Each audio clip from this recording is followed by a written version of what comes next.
All right, so search follow symlinks controls whether to follow symlinks while searching. So you can have symbolic links to files or to folders, and this setting controls if VS Code will follow those links and search in those files if it's a symlink that links to a file, or in those folders if it's a symlink that links to a folder.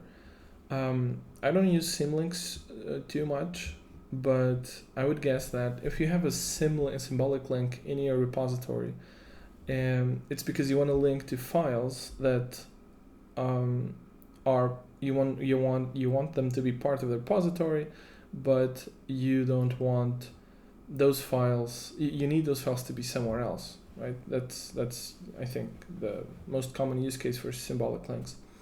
So you probably want to follow those symlinks. So when you're searching, you probably want to see if whatever you're searching is somewhere inside that.